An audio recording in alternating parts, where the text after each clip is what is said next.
آپ کے پاس دو آپشن ہیں. آپ ماضی کے دکھ، ماضی کی تکلیفیں ان کو یاد کر کے روئیں اور مستقبل کے فکریں اور غم پالیں. تو یا دوسری آپشن آپ کے پاس ہے کہ آپ ماضی کو دفنا دیں، مستقبل کے متعلق اچھے ڈریم سوچیں اور اپنا حال جو ہے اس میں اپنے آپ کو خوش کر کے، اپنے آپ کو کیئر کر کے، اپنے آپ میں بہتری لانے کے لیے کمر کس لیں. جی، آپ کے پاس یہ دو آپشن ہیں. زیادہ تر لوگ سوچتے یہی ہیں کہ وہ بہتر کر رہے ہیں، لیکن وہ ماضی کے غم اور مستقبل کی فکروں میں گھرے رہتے ہیں، جس کی وجہ سے ان کا حال خراب ہو جاتا ہے اور یہی حال بعد میں ماضی بن جاتا ہے اور اسی حال سے اس کا مستقبل جو ہے وہ بھی تباہ ہو جاتا ہے.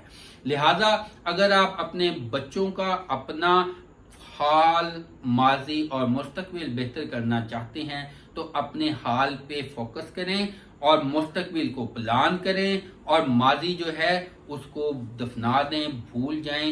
یہی آپ کے لیے فائدہ مند ہے، یہی کامیابی اور آگے بڑھنے کا طریقہ کار ہے، یہی خوش رہنے کا طریقہ ہے. Wish you all very good luck. Do your best.